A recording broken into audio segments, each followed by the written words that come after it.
போன எபிசோடில் நம்ம தாரகாசுரன் நந்தி தேவரை அடித்து கொண்டு இருந்தான் இல்லையா. இந்த எபிசோடு ஸ்டார்டிங்கில் அசுரமத அதிதியும் நந்தி தேவரை தாரகாசுரன் கொன்னான் இல்லையா. அந்த ஸ்பாட்டுக்கு வந்துடுறாங்க. நந்தி தேவர் இறந்து கிடக்கிறத பார்த்த திதியும் என்ன தாரகாசுரம் என்ன செஞ்சுட்டு நந்தியை கொன்னுட்டியான்னு சொல்லி திதி ஒரு பயத்தோடவே கேட்குறாங்க. தாரகாசுரன் ஆமாம் இவன் கையில் உள்ள மஞ்சளை கொடு என்றால் கொடுக்க மறுத்து பிடிவாதம் பிடித்தான். என் உயிரே போனாலும் இந்த மஞ்சளை வாங்கிட்டு கொடுக்க மாட்டேன்னு பிடிவாதம் பிடிச்சான். அதனால தான் நந்தியை கொன்னுட்டேன். நீங்களே பாருங்க, அவன் செத்ததுக்கு அப்புறமும் நந்தி அவரோட கையை திறக்கிறாரா பாருங்க. அப்பவும் முடிதான் இருக்குன்னு சொல்றான் தாரகாசுரன். நம்ம திதியும் என்ன தாரகாசுரா என்ன காரியம் செஞ்சுட்ட, இந்த காரியத்தால உன்னோட உயிரே போயிடும், சிவனோட வாகனத்தையே நீ கொன்னுட்ட, அதனால வா இங்கேருந்து சீக்கிரமா கிளம்பணும்னு சொல்றாங்க திதியும் தாரகாசுரனும் அந்த இடத்த விட்டு கிளம்புறாங்க. ஆனா அவங்க கிளம்புறதுக்கு முன்னாடியே அங்க சிவன் வந்துடுறாரு. சிவனை பார்த்த நம்ம தாரகாசுரனுக்கும் சரி திதிக்கும் சரி அப்படியே அள்ளு விட்டுது, பயத்திலே இருக்காங்க. சிவனை பார்த்த பயத்துல தாரகாசுரன் என்ன பேசுறதுன்னு தெரியாம, சிவனே உன்னால் என்னை கொல்ல முடியாது, உன்னுடைய மகன்கள் தான் என்னை கொல்ல முடியும், அப்படிப்பட்ட ஒரு வரத்தை நான் பிரம்மதேவர்கிட்ட இருந்து வாங்கியிருக்கேன், நீ பிரம்மனோட வார்த்தையை மீறி உங்களால என்னை கொல்ல முடியாதுன்னு சொல்லி பேசுறான் ஆணவத்தோட நம்ம தாரகாசுரன். பிரம்மனோட அந்த வரம் தான் உன்னைய எந்த தப்பு செஞ்சாலும் புடிச்சுக்கலாம் அப்படின்ற ஒரு எண்ணத்தை உனக்குள்ள தூண்டிருக்கு. அந்த எண்ணத்தை இன்னையோட அழிக்கிறேன். பிரம்மனோட வார்த்தையை மீறி எந்த எல்லைக்கும் போறதுக்கு நான் தயாராயிட்டேன். நீ நந்தி அடிச்ச ஒவ்வொரு அடியும் நேரடியா என்ன அடிச்சதுக்கான சமம். என்னோட பலம் நந்திக்கிட்டே இருக்கு. நந்தி நினைச்சிருந்தா உன்னை அழிச்சிருக்க முடியும். ஆனா நந்தி தன்னோட தாய்க்கு கொடுத்த சத்தியத்தை காப்பாத்துறதுக்காக தன்னோட உயிரையே விட்டுருக்காரு. அதனால அவரோட இறப்புக்கு நியாயம் கிடைச்சே ஆகணும். தாரகாசுரா, உன்னை நான் அழிப்பதை எவராலும் தடுக்க முடியாதுன்னு சொல்றாப்புல சிவன். தாரகாசுரனும் சிவன் சொன்னதை கேட்டு பயந்து ஓடுறான். தாரகாசுரன் எங்க ஓடுனாலும் அங்க முன்னாடி நம்ம சிவன் தான் இருக்காரு. தாரகாசுரன் கிட்ட நம்ம சிவன் என்னோட ஆயுதத்தை பயன்படுத்தி உன்னை ஒரே நொடியில அழிக்க முடியும், ஆனா நான் அதை செய்ய மாட்டேன். நந்தியை நீ எப்படி அடிச்சு கொடுமைப்படுத்தினையோ அதே போல உன்னை அடிச்சு கொள்ளுவேன்னு சொல்லிட்டு நம்ம சிவனும் தாரகாசுரனை கையாலேயே அடிக்க ஆரம்பிச்சிடுறாரு. அப்படியே இந்த பக்கம் அரண்மனையில பார்வதி தேவி சிவலிங்கத்து மேல தண்ணியை ஊத்திட்டு இருந்தாங்க இல்லையா. சிவனோட கோபத்தால அந்த சிவலிங்கமே சிகப்பு கலர்ல மாறிடுது. அதை பார்த்த பார்வதி தேவி தண்ணி ஊத்துறத நிறுத்திட்டு சிவனோட கோபம் உச்சத்துல இருக்கு, அதை எப்படி சாந்தப்படுத்துறதுன்னு தெரியலன்னு சொல்றாங்க பார்வதி தேவி. நம்ம தக்ஷனும் சிவனை இப்பொழுது சாந்தப்படுத்துவதற்கு ஒரு ஆளால தான் முடியும், அது நீ மட்டும்தான் சுதி. மேலும் சிவலிங்கத்து மேல தண்ணியை ஊத்தி சிவனோட கோபத்தை சாந்தப்படுத்துன்னு சொல்றாப்புல. தேவியும் மேலும் தண்ணியை ஊத்துறாங்க. கோபத்தை கைவிட்டு விடுங்கள் மகாதேவா, கோபத்தை கைவிட்டு விடுங்கள், ஓம் நம சிவாயம் ஓம் நம சிவாயம்னு சொல்லி பார்வதி தேவி அந்த சிவலிங்கத்து மேல தண்ணியை ஊத்திட்டு இருக்காங்க.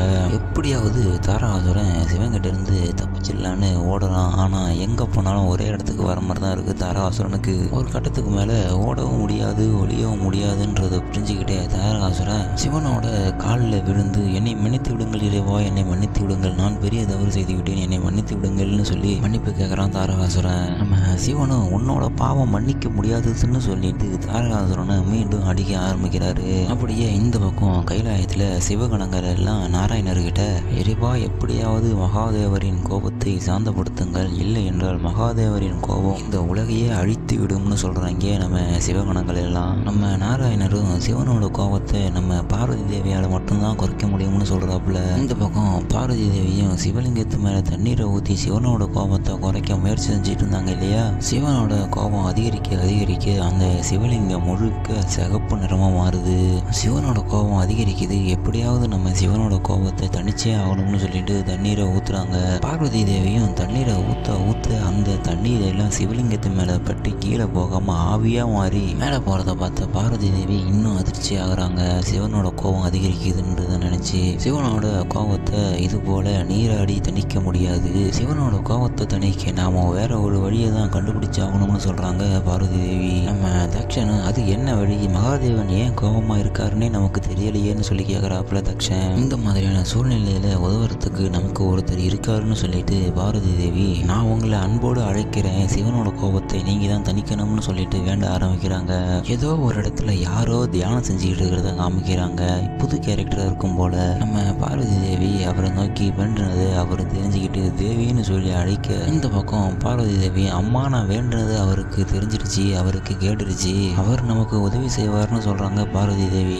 பார்வதி தேவியோட அம்மாவும் அவர் யாருன்னு சொல்லி கேட்க பார்வதி தேவி எனக்கு அது தெரியாதும்மா, ஆனா அவர் ஒரு ஞானி, சிவனோட தீவிர பக்தன், அவர் ஒரு ஞானின்னு சொல்றாங்க பார்வதி தேவி. நம்ம தக்ஷன் அவர் ஒரு ஞானி தீவிர சிவபக்தன் அப்படின்னா ஒருத்தரால் மட்டும்தான் இருக்க முடியும், அசுரகுரு சுக்கராச்சாரியார்னு சொல்றாரு தக்ஷன். ஓ இவர் தான் அசுரகுரு சுக்கராச்சாரியார் போல, இப்போதான் நம்ம கதவுலயே என்றாரு. என்னைய தேவி எழுப்பிட்டு இருக்காங்களா, என்ன முக்கியமான காரணமா இருக்கும்னு சொல்லி நம்ம சுக்கராச்சாரியாரும் யோசிச்சு பார்த்தா தாரகாசுரன் நந்தி தேவரை கொன்னது சுக்கராச்சாரியாருக்கு தெரிய வருது.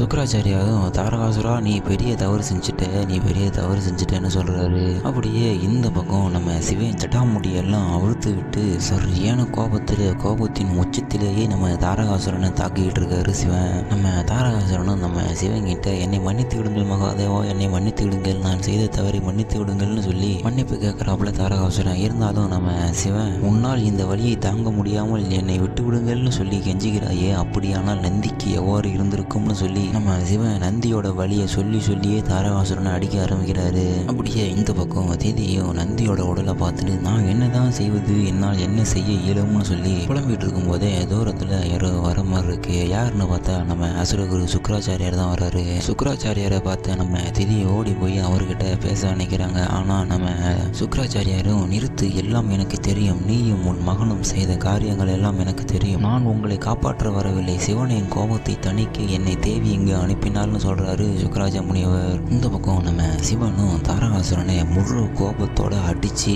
கொல்ல போறாரு.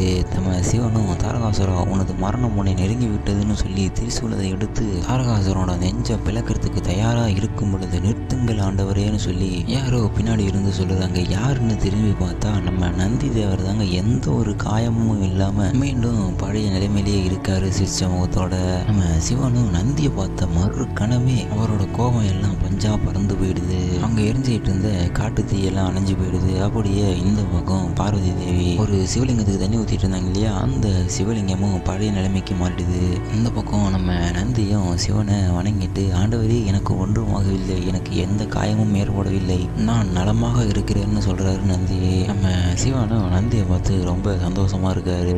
நம்ம நந்தியும் ஆண்டவரே நீங்கள் எனக்காக பிரம்மதேவரின் வார்த்தையை மீறி தாரகாசுரனை கொல்வதை நான் விரும்பவில்லை, நீங்கள் தாரகாசுரனை விட்டுவிடுங்கள், உங்களுக்கும் பார்வதி தேவிக்கும் பிறக்கக்கூடிய குழந்தையே இருந்து தாரகாசுரனை அழிக்கட்டும், நீங்கள் தாரகாசுரனை கொல்ல வேண்டாம்னு சொல்லி நந்தி தேவர் திவங்கிட்ட வேண்டுகோள் விடுக்கிறாரு. நம்ம சிவனும் அப்படியே திரும்பி தாரகாசுரா கொஞ்ச நேரத்துக்கு முன்னாடி நீ என்கிட்ட உயிர் பிச்சை கேட்ட இல்லையா, அதை இப்போ நான் உனக்கு கொடுக்குறேன், அதுவும் நந்தியின் அறிவுரையின் பேர்லேயே நீங்கள் உடனடியாக பாதாள லோகத்திற்கு செல்ல வேண்டும்னு சொல்றாப்புல நம்ம சிவன். தீதியும் தாரகாசுரனும் அங்கிருந்து கிளம்பிடுறாங்க. நம்ம சுக்கராச்சாரிய முனிவரும் நம்ம சிவனை வணங்குறாரு. வணங்கிட்டு நந்தி அசுர மாதா திதி சார்பாகவும் தாரகாசுரன் சார்பாகவும் நான் உன்னிடம் மன்னிப்பு கேட்கிறேன்னு சொல்றாப்புல சுக்கராச்சாரிய முனிவர். நம்ம நந்தியும் முனிவரே நீங்கள் என்னிடம் மன்னிப்பு கேட்பதா, உங்களால் தான் நான் உயிர் பிழைத்துள்ளேன், நான் தான் உங்களுக்கு நன்றி கூற வேண்டும்னு சொல்றாப்புல நம்ம நந்தி. நம்ம சுக்கராச்சாரிய முனிவரும் உங்களை மீண்டும் உயிர்ப்பிக்க வைத்ததற்கு இறைவன் தான் காரணம்னு சொல்றாப்புல சுக்கராச்சாரியார் முனிவர். அதாவது எப்படின்னா நம்ம சிவன் சுக்கராச்சாரியார் முனிவருக்கு முன்னாடியே இருந்தவங்களை உயிர் பிழைக்கக்கூடிய ஒரு மந்திரத்தை சொல்லி கொடுத்திருப்பார் போல நம்ம சிவன். அந்த மந்திரத்தின் உதவியால தான் இப்பொழுது நான் உன்னை உயிர் பிழைக்க வைத்தேன்னு சொல்றாப்புல நம்ம சுக்கராச்சாரிய முனிவர். நம்ம நந்தியும் சுக்கராச்சாரியார் முனிவருக்கு நன்றி சொல்லிட்டு நம்ம சிவன் கிட்ட இறைவா இதோ பாருங்கள், தேவி அனுப்பிய மஞ்சள், விரைவில் நாம் சடங்குகளை முடிக்க வேண்டும், அதனால் விரைவில் நாம் கைலாயம் செல்ல வேண்டும் சொல்றாப்புல நந்தி. நம்ம சிவனும் ஆம் நந்தி நாம் விரைவாக கைலாயம் செல்லலாம்னு சொல்றாப்புல. அப்படியே இந்த பக்கம் அரண்மனையில பார்வதி தேவி சிவலிங்கத்தை பார்த்து எல்லா பிரச்சனையும் முடிஞ்சிருச்சு, இப்பொழுது எல்லாம் நன்மையாகவே நடக்கும்னு நினைக்கிறேன்னு சொல்றாங்க பார்வதி தேவி. அந்த நேரத்துல அங்க நம்ம நாராயணரும் வந்துடுறாரு. நாராயணரும் நீங்கள் சொல்வது சரிதான் தேவி, இனி எல்லாமே நல்லவையாகவே நடக்கும்னு சொல்றாரு. அங்க இருந்த எல்லாரும் நாராயணரை வணங்கிட்டு நம்ம பார்வதி தேவி என்னதான் நடந்தது, சிவனின் கோபத்துக்கு காரணம் என்னன்னு சொல்லி கேக்குறாங்க. நம்ம நாராயணரும் நடக்கக்கூடாத ஒரு பெரிய அசம்பாவிதம் நடந்து முடிஞ்சிருச்சு, நந்தி உங்ககிட்ட கொடுத்த வாக்கை காப்பாத்திட்டாரு, நீங்க கொடுத்த மஞ்சள் முக்கியமா இல்லை தன்னுடைய உயிர் முக்கியமா என்று வந்த சூழ்நிலையில நீங்க கொடுத்த மஞ்சளை காத்து தன்னோட உயிரையே விட்டுட்டாரு நந்தி. அது மட்டும் இல்லாம சிவனுக்கு முன்னாடி தான் தன்னோட கை விரல்களையே திறந்தாருன்னு சொல்றாப்புல நம்ம நாராயணர். பார்வதி தேவியும் கண் கலங்கிட்டாங்க நந்தி தேவர் உயிர் பிரிஞ்சதை நினைச்சு. இப்போ எல்லா பிரச்சனைகளும் முடிஞ்சிருச்சு, கைலாயத்துல விழாவுக்கான ஏற்பாடுகள் எல்லாம் நடந்துகிட்டு இருக்குன்னு சொல்றாப்புல நம்ம நாராயணர். பார்வதி தேவியும் இங்கு விழா நடக்க 2 இருப்பதால் நான் இங்கு இருக்க வேண்டும். அதனால் நந்தி சிவனுக்கு மஞ்சளை பூசும் தருணத்தை என்னால் காண முடியாது. ஆனால் என் அண்ணனின் மூலம் அதை கேட்டு அறிவேன்னு சொல்றாங்க பார்வதி தேவி. நாராயணரும் அங்க இருக்கக்கூடிய எல்லாருக்கும் வணக்கத்தை சொல்லிட்டு அங்கிருந்து கிளம்புறாப்புல.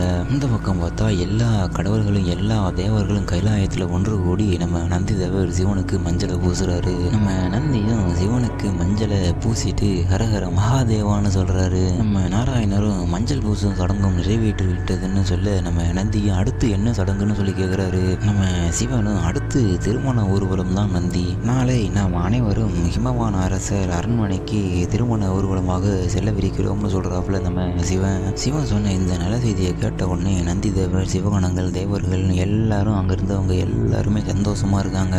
சிவனும் ரொம்ப சந்தோஷமா இருக்காரு. அப்படியே இதோட இந்த எபிசோட முடிச்சிடுறாங்க. அடுத்த எபிசோட்ல பார்க்கலாம்.